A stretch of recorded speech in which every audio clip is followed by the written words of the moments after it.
Assalamu alaikum warahmatullahi guys, barkanmu da sake saduwa a cikin wani bidiyo na musamman. Masu mun tambaya ya zan yi registration na Olacoin ko kuma ya Olacoin yake. Kai sai ka biyo mu a cikin wannan bidiyo daga farko har zuwa ƙarshe. Da fari bayan ka danna link da na ajiye maka zai kawo ka fuska kamar da kuke kallo a nan gurin. Yanda ake register zaka saka email address ɗinka, sai ka saka phone number wayanka, sai kuma ka saka full name naka. Sai a nan gurin sai ka saka password, sai ka maimaita password daga ƙarshe, sai ka zo ka danna gurin da aka ce maka register.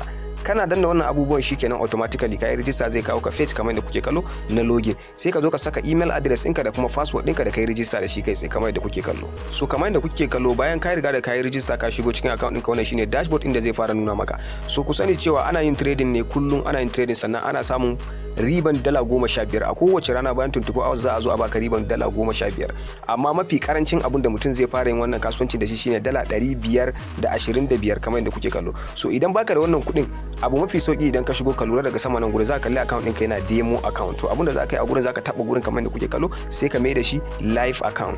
So idan ka mai da shi live account kamar da kuke kallo, ku lura da kyau, kar ka sake ka saka kuɗinka a cikin demo account kamar da kuke kallo. Ka tabbata da account ɗinka yana live account. So daga bisani nan gurin idan baka da jarin da zaka iya saka dala 525, so kamfani za ta ara maka aron kuɗi dala 500, kai kuma sai ka yi deposit ɗin dala 20. To ka sani cewa bayan ka yi deposit ɗin dala 25 ɗin da kuma kuɗin da kamfani ta baka shine daidai da abin da robot zai dinga yi maka trading a kowane rana, yana kawo maka riban ka na dala 15. So abin da zaka yi a nan gurin shine bayan ka san baka da wannan jarin, zaka zo daga nan ƙasa ka lura da kyau, daga nan ƙasa za ku kalla ga wani guri da aka ce loan. Zaka zo ka taba gurin da aka ce maka loan kamar da kuke kallo.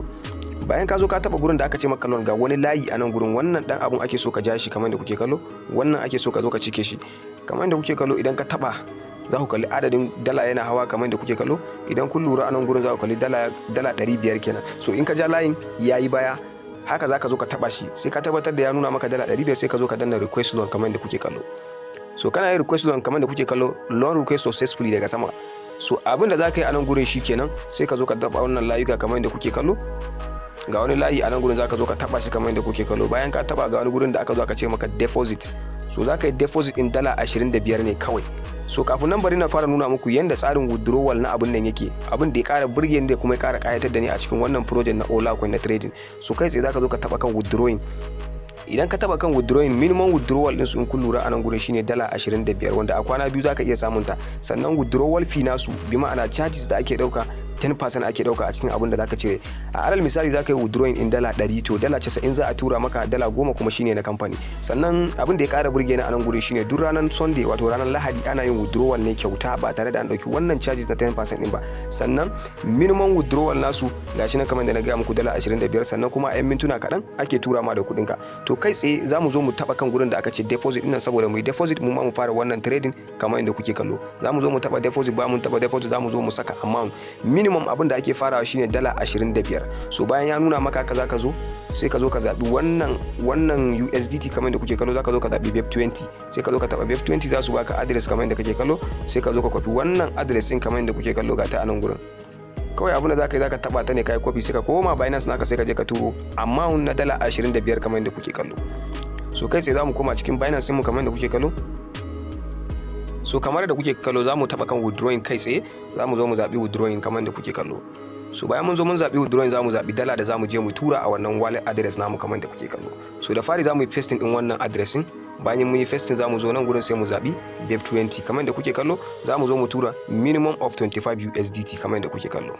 So kamar da kuke kallo, ka tabbata kafin kai confirm a nan gurin dala 25 ta nuna maka, kawai sai ka zo ka danna confirm kamar da kuke kallo. So kamar yadda kuke kallo gashi nan mun tura dala 25 tana processing. Kai tsaye bari mu dan jira mu kalli bidiyon mu kalli dala mu ta isa. So kamar yadda kuke kallo gashi nan withdrawal namu yayi successfully. To kai tsaye bari mu koma wannan website namu kamar yadda kuke kallo. So masha Allah, kamar yadda kuke kallo ga kudin mu ya riga da ya shigo. In kun lura daga sama, idan kun lura za ku kalla gashi nan kudin mu ya riga da ya hau, ya koma dala 525, da dala da muka karba loan dala 500, sannan kuma ga deposit din mu da muka yi dala 25. So kai tsaye bayan ka tabbatar da kai deposit, zaka zo ka taba wajen da aka rubuta robot din nan daga nan kasa. So bayan ka zo ka taba kan robot, zaka zo nan gurin. A nan gurin ake saka amount din abinda robot zai je maka kasuwanci kamar da kuke kallo. A nan gurin zaka zo ka saka amount, za mu saka amount din dala 525 kamar da kuke kallo, 525. So bayan mun saka haka, za mu danyo kasa ga wani guri da aka ce start robot nan gurin. Gashi nan daga nan kasa inda aka ce start bot din nan, sai ka taba shi. So kana taba shi automatically gashi na robot ya fara. So a bayan 24 hours zaka zo ka sake danna wannan abin zaka zo ka sake dannawa ka shiga robot ya je maka kasuwanci. A kowane rana zai zo dinga sauke maka dala 15, kowace rana zai zo dinga aje maka dala 15. So tun da ka karbi loan, kamfani za ta dinga minus ne a nan gurin kamar da kuke kallo. In ka riga da ka ci bashi zaka zo nan gurin zaka kalli kuɗin ka yana raguwa dala 500 din nan. A kowane rana zaka zo ka kunna robot, bayan 24 hours zaka kalli kuɗin ka ya ragu. So daga zaran ka gama biyan su loan din nan a wata daya, insha Allah kowane rana aka ajiye maka kuɗin ka kana damar da zaka dinga yin withdrawal duk bayan kwana 2. So wannan project din mun jima muna samun alkhairi akan sa, dan haka kar ku yi wasa da shi. Mafi karanci abin da zaka yi deposit nashi shine dala 25. Allah ubangiji ya samu dace. Masu neman tambaya akai ko karin bayani ga number na kamar da kuke kallo. Allah ya samu dace.